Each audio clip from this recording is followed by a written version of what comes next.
luxury, selling it, and now getting it back, and the purpose for it now. What's the vision for it? Yeah, even though they try to put us in a box with Sean John, I just didn't let them. Like my thoughts were, I have the dream bigger than what the reality is planned for me. And so with Sean John as a fashion label, I didn't want it to be just about streetwear. So that's why you saw the Sean John suits, the fragrance, all the things that a major white fashion house would have.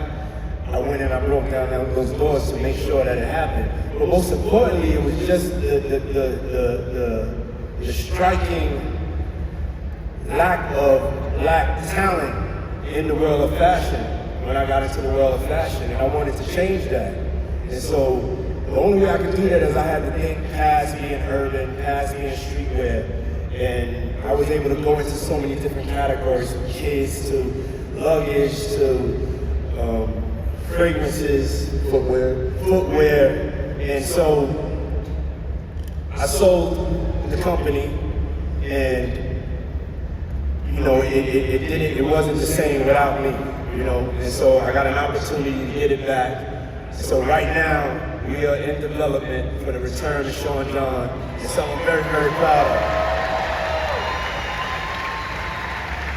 So it's fair, but that's a different story. So what's your thought process in that? And then what's your thought process in buying it back? And was there hurdles and obstacles in actually able to, purchasing it back? I bought it back because I saw there was an opportunity. I saw that the operators weren't operating it correctly, and so, I was like, let me get that back. I know what to do with that. And so, but as far as selling, we're here for business. We're here to sell things. Don't be so personally invested to a point when you don't know when to get out. That's at another level. You have to know when to sell, when to get out, because we have to generate wealth. The only way you can generate wealth is by selling some of your assets when they are at their highest level of profitability. And so don't be afraid to build a company and sell it, and buy another company and sell it. And so that was my thing. These companies that I have, at the end of the day, they're businesses, except for, like, I would say, Revolt. All of those businesses, me as an entrepreneur, that's on my table. If I'm at 125th Street, that's on my table right there, Revolt, I'm like, no, I can't let y'all get that data, you know what I'm saying? So yeah, I would say at that point, I was just trying to build my wealth, and had an opportunity with Sean John to build some wealth. And I was able to sell it, and God blessed it to come back to me full circle. So watch out for Sean John, y'all. The Velour Suits is coming back? Velour Suits definitely coming back. Thank God. There's a God somewhere. So corporations are not really going in that direction because they're not trying to support and they're not trying to hear the ideas of black or brown entrepreneurs. So I take full advantage of that and make sure that it's in line with my purpose.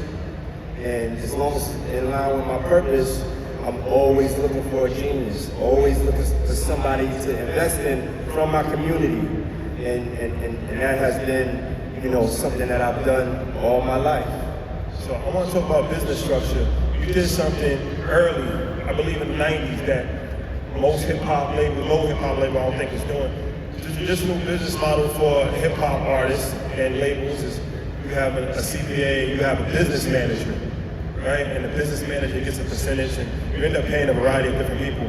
And I believe that, I have inside information on this, but I believe you fired your business manager and you hired a CFO, Yes. Derek Ferguson, right? Put him on salary, so now he's not getting a percentage of every single thing that's happening, but it's also a more structured, streamlined situation.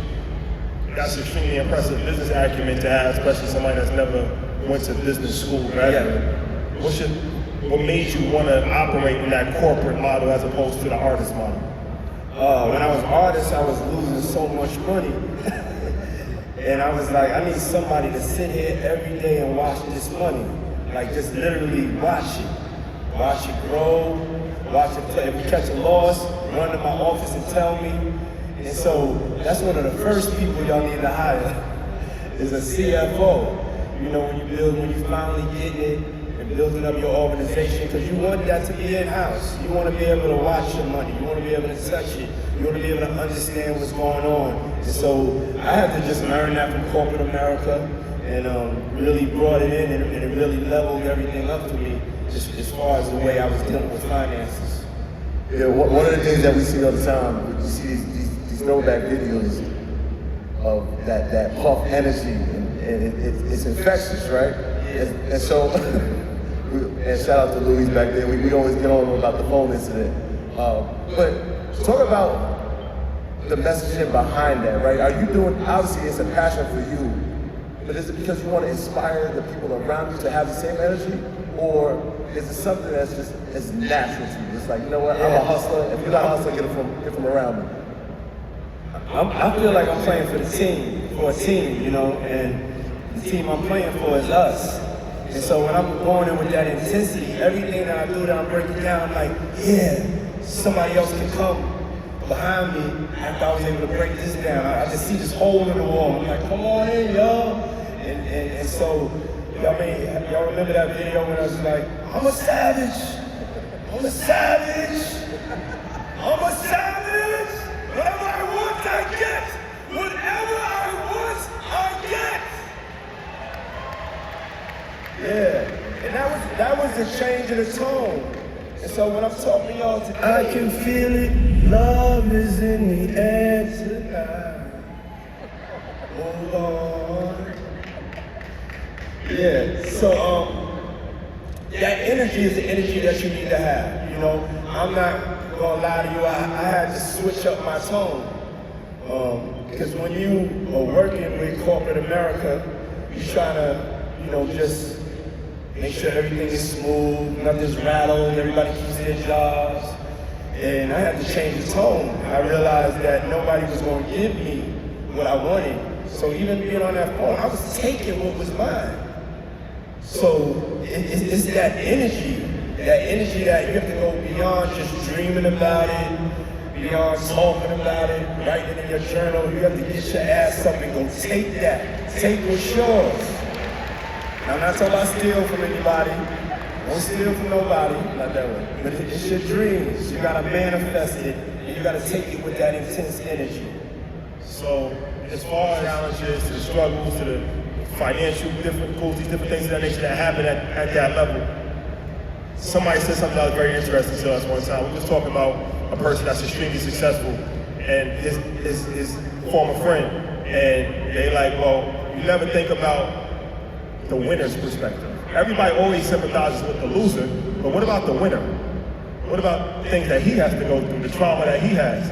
So what is that for you, knowing that you're one of 12 people in America? Like, who do you talk to? How's that social circle? How is it being in that environment? What are some of the challenges? Like, how does that actually look for you?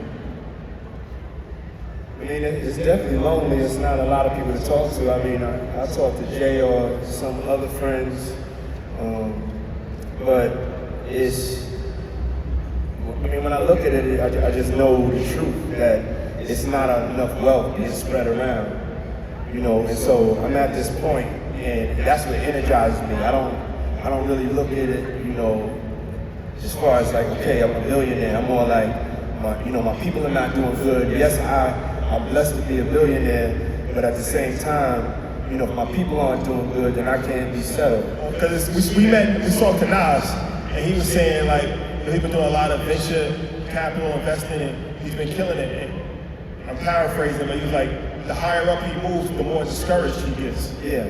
Because he's into different circles now, and he's aware of information, and he's realizing how much money is out there and how little money we have, where he didn't really fully understand that before. So it's an interesting paradigm, right?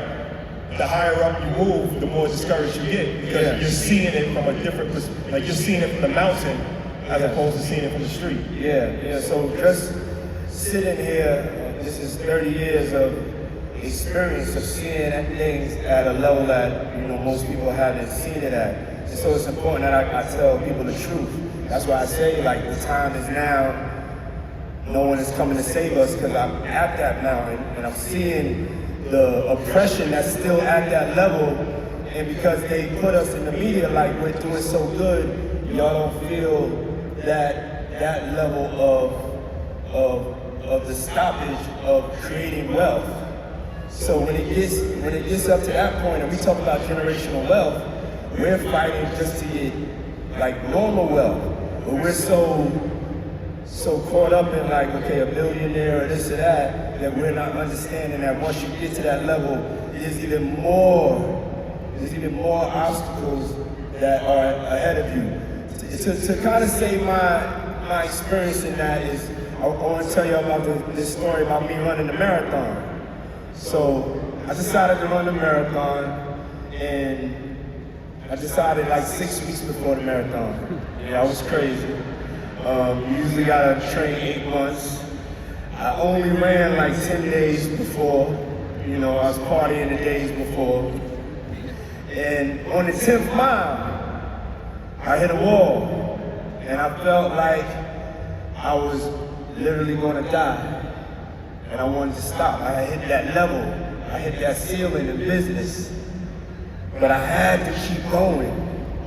So I'm in pain, I'm struggling, but I had to keep going.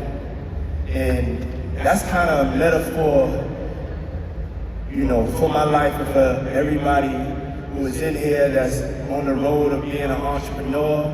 It's a marathon, not a sprint.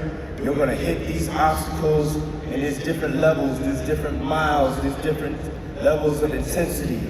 And so I was able to make it and finish the marathon, and I was able to kind of take that with me and apply it to business.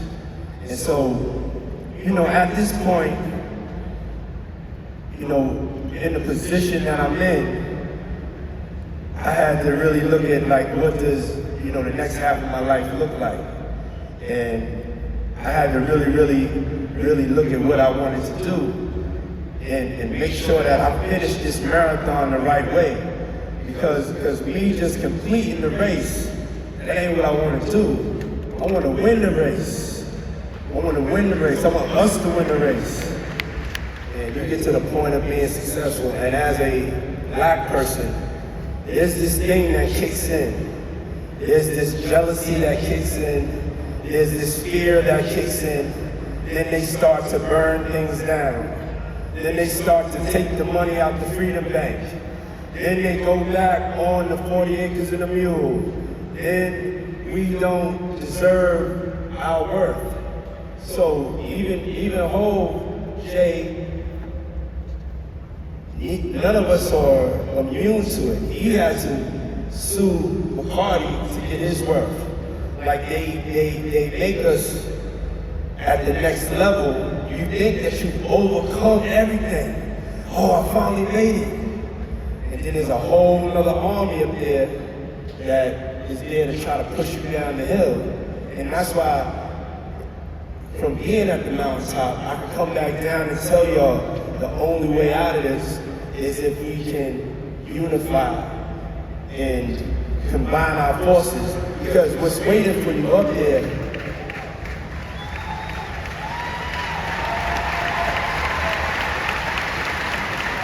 know, that's pretty insightful. That's actually ill. That's like a metaphor of like you seeing the opposition on the other side, and you like reporting back, like I'm letting you know what's happening. Like you can't see it, but I'm actually seeing it. So to the ground troops, you gotta, you know what I'm saying? Like this is actually crazy. That's pretty dope that you said that. I want to ask you this. It's important. You have dealt with a lot of criticism, right? A lot of people have villainized your character. Nobody's immune to feeling certain ways about how people talk about them on social media. I'd be ready to lose it when somebody talks about me on social media. So I know, like, you know what I'm saying, other people that have way bigger followers than me, it's difficult. And for people who are just in the crowd, right, there's always gonna be somebody that's a hater. There's always gonna be somebody that has nothing negative to say about somebody, or somebody has their own narrative.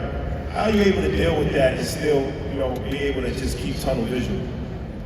I'm laser focused on the mission. I'm laser focused on change. I'm laser focused on my purpose. None of that noise means anything. And you know, I know my truth. You know, in order to be a leader, I do have to, in this day and age of social media, I do have to address all types of things that need to be cleared up. But it's not because of my ego or being hurt. It's just more about history. And right now, the internet and the way things work, you can read something about somebody and think it's the truth. And so it's easy to villainize somebody. But I'm comfortable with my receipts, and I know my purpose, and I know that I'm sent here on God's mission. So knowing that, I don't even really go into the comments and do that to myself, you know. I hear different things that are negative, you hear things that are positive, you know, and that's life. I gotta just stay focused, laser focused. I can't get into none of that noise. I'm on a mission to shake the world, you know, for my people, and that's it. What we're gonna do is we're gonna move with action. We're gonna change the tone. We're gonna start to put our money where our mouth is and start investing in each other and with each other. Everybody asks the question, why don't y'all get together and all do something? That's exactly what we have to do. So I feel like right now is a perfect place to start to do that. And what you guys have done for financial literacy, I think it's time that y'all go to the next level. It's time to go to the next level. So let me get that, Corey, please. Got something I want to present to y'all. That Millie? Yeah. That Millie? Yeah. Oh boy. That Yeah. Millie? Oh boy. Yeah. Yeah. Oh boy. Oh boy. Blah, blah, blah. Oh boy. Blah, blah. Yeah. Okay. So Yeah, I want to be clear about this check. I want to be crystal clear in front of everybody. I'm getting that watch that you got. No. I hear you guys always talk about what you want to invest in and what you're doing, and I know you have your own investments, but I want to create a fund that was special so you guys can invest and show people through this investment how you're making money. And also, all the proceeds of this are going to go to my schools in New York, Capital Prep. I have 3 schools in New York, 1 in the Bronx, 1 in my neighborhood of Harlem, 1 in Connecticut, so forth. So as partners, my piece is going to the school, and your piece is going to whoever you want to give it to. I would give it to myself first. Nah, so what we're gonna do is like Diddy said, man, he's giving us $1 million. You watch Market Mondays all the time, you watch Earn Your Leisure all the time, you always talk about investing, so, you know, put your money where your mouth is, right? So this is gonna be an opportunity. We're gonna actually create content around it. We're gonna do different investments, so we're gonna show you guys how we're actually investing the money, and like he says, the proceeds of that will go to charity, and it's just why not, man? So Diddy, a legend in the game, $1 million cash.